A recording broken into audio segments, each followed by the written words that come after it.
Greetings, Benjamin J. from BENZTRAINZ with another in the series. Well, I wanted to do a quick video on how to make a homemade lock-on if you don't have a lock-on to use on your layout.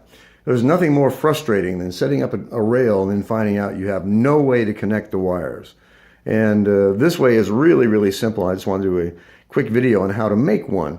So a lock-on, this is made out of a piece of hacksaw blade, of course, as you see. And you just heat it red hot. That destroys the temper.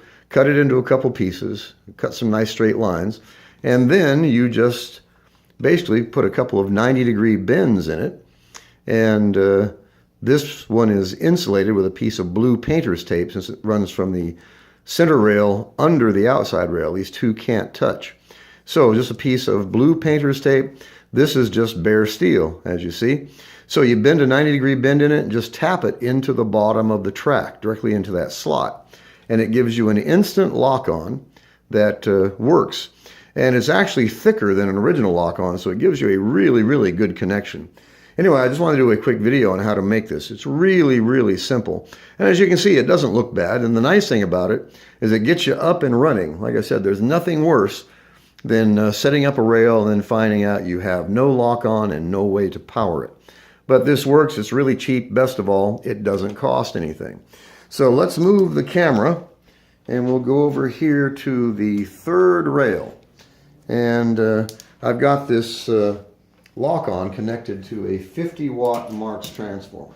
So I'm just going to pull out a piece of track in this third track. And this is the Lionel rail. And I've got a Lionel 2036 pulling 25 cars. So there's about 10 pounds of train on this rail. All right, so we've got it plugged in. Let me move the camera and get it off the tripod. All right, get this out of the way. Refocus the camera.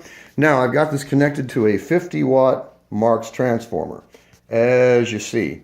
And like I said, it's on the third rail, the Lionel rail. That is a heavy, heavy consist. So we turn the power on, turn up the power, and as you see, 50-watt transformer is running a 2036 pulling 10 pounds of train with a homemade lock-on.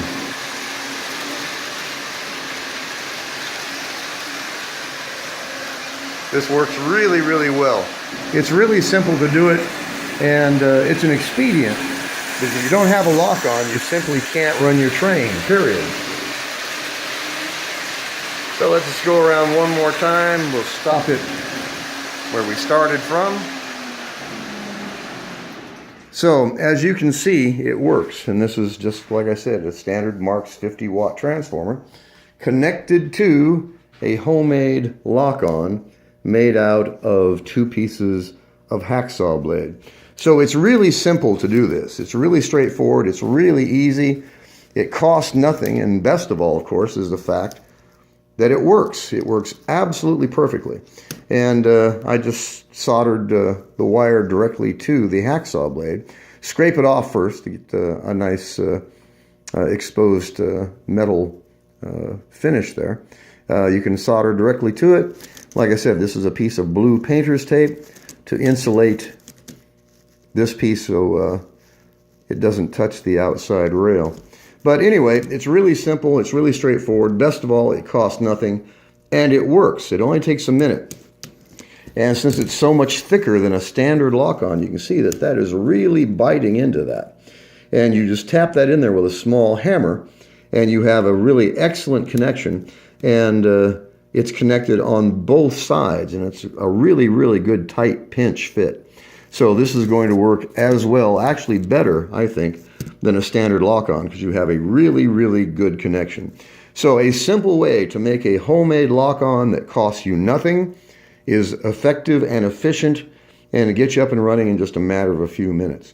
So an old hacksaw blade, as you see. Now I'm going to save this last bit, and since it has the hole in it, and I can use this for making another drawbar for a engine that's missing its drawbar, and comes in handy for replacing a coupler when you don't have one. This works really well. Anyway, I just wanted to do a quick video on making a homemade lock-on. It works, it looks nice, it costs nothing. It's really efficient, really efficient. And you can take this right back off again if you want to. But I just want to do a quick video on how to make one. If you don't have a lock-on, if your lock-on is not working well, really simple way to do this. It works, it's really efficient because it has a really tight connection in that slot on the track, as you see.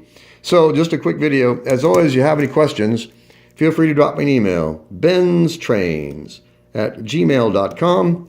And as always, thank you for watching.